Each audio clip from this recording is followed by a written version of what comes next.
Hello, I'm the Eternal Newbie. The extra L is for laborious, as in dealing with the problem players in today's stories is a laborious task. You heard right, I have 3 stories and 4 problem players for your listening pleasure today. The first involves an insane homebrew, then we go to a really whiny player, and finally not 1, but 2 problem players trying to disrupt the entire game for who knows why. Alright, let's get to it. This happened a few years ago. I was a GM looking for players on r/looking for group. Big mistake. I know. The campaign was a simple module, and I got a lot of applicants. One of them seemed nice, and he gave me a character idea that was an unremarkable paladin. I decided to invite him to the game. But wait, he says. I'm actually applying with a friend. So I asked to talk to the friend first. The other person wanted to play a warlock. And when asked what subclass, he sent me a Google Doc of his homebrew ideas. It was completely ridiculous and overpowered. Highlights. The subclass was called My Eyes Only See in the Darkness in People's Hearts, or something along those lines. All of the names were flowery, overlong, and written like a goth teenager's journal. I'm probably getting a lot of the wording details wrong. Did not think to get screenshots in time. The subclass focuses on the warlock having demonic eyes, with lots of description on how they change color and patterns whenever certain powers are used. Apparently, they glow red when the caster is angry, or cry tears of blood when he's sad. Ew! Right from the jump, the subclass can copy any spell the caster sees, so an unlimited spell list. Not only that, but if he sees someone casting a spell, he can try to cast the same spell on them first. As a reaction? There was a power called the Black Flames of Anguish, or something, where the caster can burn someone with an inextinguishable fire, doing a bunch of fire damage every turn, and nothing can stop this except the caster. The description mentioned the fires burned as dark as my tortured soul. Something something Anthrax lyrics. Another power allowed him to pull a target and himself into a sort of pocket dimension, with a time dilation active so he could torture someone for 3 days of subjective time while only 1 turn had passed in initiative order. There was also a bit about the victims being punished for their many sins against me. I'm pretty sure he stole that idea from Ghost Rider. There was some other powers I don't recall as well, like being able to form a magic giant skeleton body around him that makes him untargetable.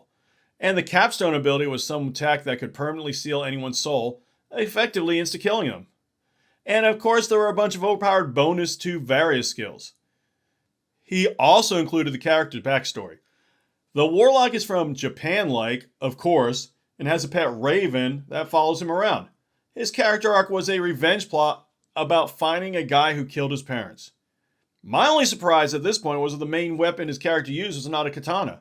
I bet that took restraint. So I said to the player, if this isn't a joke, you need to pick a subclass that isn't homebrew. He pitched a fit, asked, why don't you want me to pick this subclass? A couple of times, and eventually said he and the first guy who applied won't be playing the campaign. This is a man in his 20s acting like this. This is still the second worst character idea I've ever been pitched, mostly because it did not include any sexual content. Whoa! If this is the second worst, I have got to see the worst. You might not know this, but I myself am a creator of homebrew. I've created such homebrews as Karen, Atheist Paladin, the Televangelist, and my personal favorite, the Florida Man. So I consider myself quite the expert when it comes to this kind of thing. Matter of fact, this encourages me to make a whole new subclass. I call it I Win. And if you choose this subclass, you just win D&D. No reason to fight, no reason to explore, and certainly no puzzle solving. You just win. It's pretty much the same as this warlock class, only I've cut out a few steps. Speaking of horrible homebrew, I love doing videos on that kind of thing. So if you know of any, a comment directing me to it would be most appreciated. Alright, on to story 2. This is the party. We'll call him Ash. The problem player had an Aasimar cleric. Vivi, she had a half-elf sorcerer that uses dice and cards as her themes. We'll call this one Miku. She had a Haragon warlock bonded to a mass of fairies in the shape of killer bunnies. And the one we'll call Black. who had a soldier, gun and all. So their quest is to defeat this racist imperial general that wants all non-humans dead. A traitor to his empire that only respects his empress, who is not interested in stopping him. This is not some child with a little squad. This is an experienced general with a gun, with magic armor, with a full army that follows his values. All of this will be important for the explanation. They advance through battlefields, a small group dealing with soldiers, and everyone but Ash notices something obvious. The soldiers act like soldiers. They make sure nobody touches the archers or mages. They try to ambush them. They corner them and start attacking. They are strategic and play dirty, and when they start relying on any strategy, the army simply adapts. The party really loved this because they were never fully prepared. Felt more real, except for Ash. Ash was a good guy, but also a min-maxer that expected everything to be his way at times. His cleric could fly and throw fireballs around. So obviously the army adapted, and squads had way more archers focusing on the flying cleric, while infantry was keeping the party busy because he would just keep spamming the fireballs and wondering why the archers would only shoot at him. Like, dude, the rest of the party doesn't have the output and can't fly. The soldiers are not idiots. You think they're going to focus on the coward illusionist sorcerer or something? That's what I told him when he started complaining. The complaints were also constant and had this very bad undertone of trying to push the rest of the party to complain too, which only caused that. First, Black started to laugh at him. Non-stop. Even when I tried to turn the topic serious again, Black just couldn't, because the complaints were very dumb. Which I get, considering Black fell on his face 3 times already in the campaign from getting surrounded. Second, Vivi just straight said no to his attempt to bring her into complaining too. She liked things as they were and perfectly understood why an army would focus the constant spam of fireballs from the sky. Miku was the jokey type too. She started making sarcastic comments about the situation like, "Oh no, you're flying and they're using their only possible way of stopping you? What will we do?" On my side, I was trying to keep it serious. Stop the table for a moment and explain myself on my reasoning to Ash. Multiple times. Yes, as kindly as I could, and made sure the rest shut up, at least for the first 3 attempts, before Vivi tried to help me explain it. Ash's response was the same every time. "I was just joking, but this fight is unfair though. Why are the archers only attacking me?" Again and again, and I can tell you, it was not a joke. I've known this guy for long enough. He used to bring his friends to my table and quit with them whenever things weren't of his personal taste, causing 3 PCs to suddenly disappear. That's why he was kind of a guest at my new table. After a few attempts at making it look unfair with no luck on his side, he started a tantrum about how this is not how D&D should work, and trash talking about other times where unfair things happened to him. Like trying with another character to loot the treasure of a rich and famous sorcerer that was known for being the arch nemesis of someone they call King of Thieves, and getting a trap to the face and dying without a way to be revived because disintegrate. A thing that nobody else attempted, already expecting a bad result.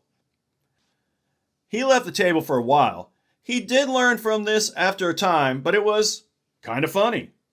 We do laugh about it at times, though he still tries to reason with me in a lighthearted way that I was focusing too much on him. Just to then tell me how he's planning to beat his 100 damage and 1 attack record. I think I know the homebrew that would be perfect for Ash. The DM in my current game plays this way. He looks at creatures' intelligence, and if they are smart, they're going to make smart moves. Like focusing on the cleric who does radiant damage when we fought creatures weak to radiant damage. We made it through that one by the skin of our teeth. Sorry to say, Ash, but that is D&D. If we fought idiots all the time, it would be incredibly boring. So I'm totally Team DM on this one. Or I guess I should say Team everybody but Ash, since the entire table felt the same way. So far, we have met a couple of problem players, but I get the feeling our final story will be a player and a sidekick who both put these goobers to shame. Over the span of 3 campaigns, I experienced one of the most frustrating and draining social situations I've ever encountered in tabletop gaming. What started as a hopeful opportunity to make friends and play Dungeons & Dragons quickly spiraled into chaos due to the toxic behavior of two players, one in particular. This story is not about in-game horror, but real-world dysfunction. Through this experience, I learned about setting boundaries, standing up for others, and the importance of a healthy group dynamic in collaborative storytelling. Intro. Our group originally consisted of 5 people and a dungeon master, with a 6th joining later. The group included myself, aka Colt, Coco, Jester, Clown, the main problem player, and the DM. My cousin joined us during the 3rd campaign. I met the DM and Jester through work, and they seemed like relaxed, fun people. I was excited to join their homebrew campaign. Despite my learning disability, especially with writing, I always loved storytelling. And this was one of my first time documenting such a personal experience for a long period of time. I was dead wrong. Even before we began the first campaign, issues were already appearing. Clown, who had been with the group longer, told the DM things wouldn't be the same with me and Jester joining. He implied that the group worked better when it was only his close friends. The DM disagreed and welcomed new players, and the rest of us were excited to join. Campaign 1, Bad Moon. The first campaign was a homebrew cosmic horror adventure. I played a tiefling ranger, arcane archer, Clown played a goblin rogue, Coco was an orc paladin, and Jester played a kobold barbarian. Things started off well. I was fairly quiet since I was still new, and Clown even helped me with my character sheet, which at the time, I appreciated. By the 3rd session, however, things fell apart. We approached a mysterious tower with a padlocked door covered in warning signs. Clown insisted on unlocking it despite the clear danger. I kept my distance, playing cautiously, but when he opened it, he unleashed a giant amalgamation that destroyed the tower. The party split in panic. I ended up with Clown, who promptly said, "I barely know the guy," and refused to help me. I was killed by the creature while Clown sat in a tree. The DM pulled me aside afterwards and explained that Clown's behavior wasn't acceptable and didn't reflect how D&D should be played. Thankfully, I was allowed to return using the same character, but Clown wasn't happy. In the next session, during a major boss fight, he refused to take the battle seriously. Instead, he made paper airplanes and threw them at the boss, dealing 1 point damage per turn. This clearly frustrated the DM, who had spent time preparing an intense encounter. Another key moment came when Jester jumped into a well made of writhing flesh, clearly dangerous and unnatural. No one else wanted to save him because the decision was so obviously reckless. Despite being a dexterity-based ranger, I was the only one who attempted to pull him out, using strength checks I had little chance of succeeding with. It was frustrating to see a paladin make reckless choices and then expect others to bail them out, especially when they mocked or ignored group cooperation elsewhere. Soon after, tensions moved from the table to discord. When we tried to have a serious discussion about Clown's behavior, he ignored it. While joking around, he told Coco to get good. I replied, maybe check Dollar Tree and get good. A harmless group-style roast. Clown took deep offense, accusing me of calling him poor and insisting we didn't know each other well enough to joke like that. When I clarified it was just a joke, he escalated things by calling me an effing autistic, which I admit I lost patience and responded with a sharp remark. I told him it was a joke, not a dick. Don't take it so hard. Ooh, I like that one. I'm going to steal that. The conversation exposed how unwilling Clown was to handle conflict maturely. Eventually, the DM removed him from the campaign, but his behavior didn't stop. He harassed Coco over his new character for Curse of Strahd, calling it R-word, and trying to micromanage his build. By saying it's a weak character, that he won't go too far with it, it was how he would have built it, etc. Still, he would return. Campaign 2, Curse of Strahd. When we started Curse of Strahd, the DM gave Clown a second chance. This time, the party consisted of Clown, a Warforged, Jester, an Elf, Coco, an Aasimar, and myself, also an Aasimar. Thankfully, I was not paired with Clown for any backstory connections. Clown did not last 2 sessions. He constantly insulted Jester's character, calling him a... I'm not sure if I can say that word on YouTube, so I'm just going to say P word for cats. Wow, YouTube is really sold out. For making careful or roleplay driven decisions. When the group stopped reacting, Clown became more aggressive and eventually stormed out. He later returned for 1 session, playing a wizard, but left again. This time because the campaign wasn't about him. Is it just me, or do an inordinate amount of these stories come from Curse of Strahd? I guess that's because it's such a popular module. Clown doesn't sound like a problem player to me so much as a problem person. These were not in-game problems. They were above the table. And that just makes D&D, or really any TTRPG, exhausting. When you sign up to play D&D, you sign up to play a cooperative game. If you do things like, not contribute to the fight against the boss, who I'm sure was balanced for the entire party, or watch another PC die because you don't know him well enough, that is unacceptable. Remember, there's no I in team. There is meat, but not I. Oh, and win one for the Gipper, I guess. Chapter 3. Arms Dealer. The final campaign, Arms Dealer, was a gritty Western-inspired homebrew world with warring factions. I played a Tabaxi, Coco played a Leonin, Jester returned as a human, my cousin joined as a were-rat, and Clown played a kobold. As soon as my cousin joined, Clown's toxicity returned. He greeted him with, "Who the F is this?" on Discord.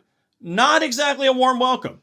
I reminded him that wasn't how you treat people, and Clown responded with hostility, accusing me of correcting his manners. Arguments became frequent.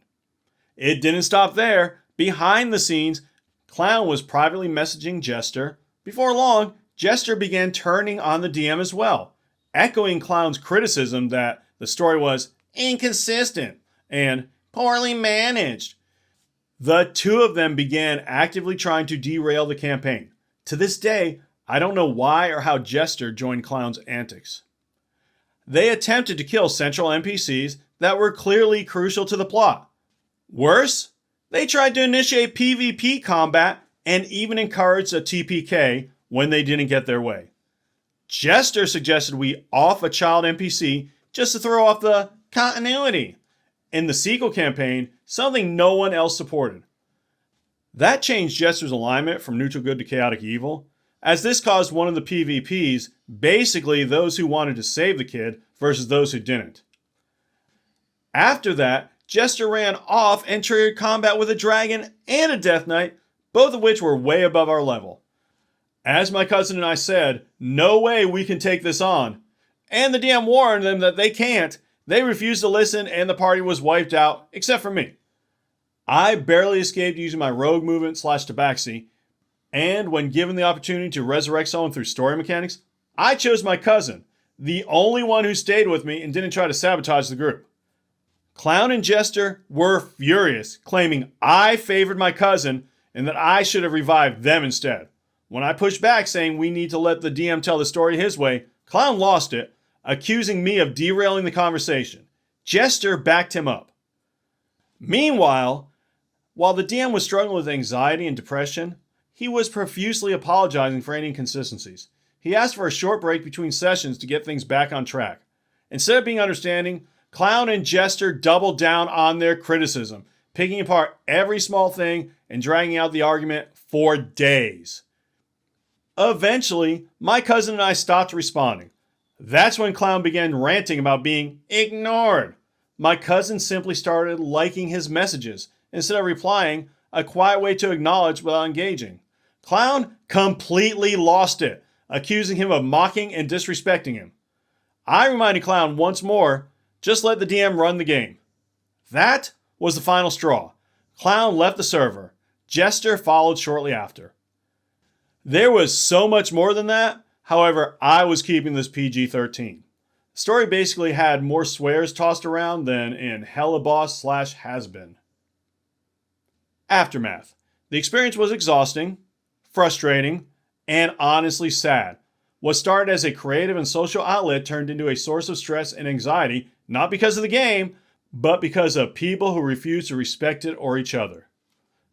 Clown and Jester were more focused on control and chaos than collaboration.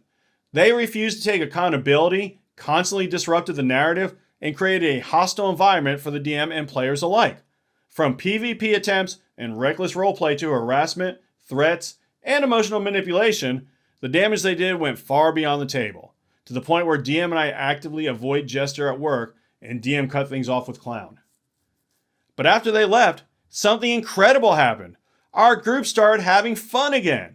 We brought in a new player, supported each other, and got back to what D&D is really about. Storytelling, friendship, and shared imagination. Go figure.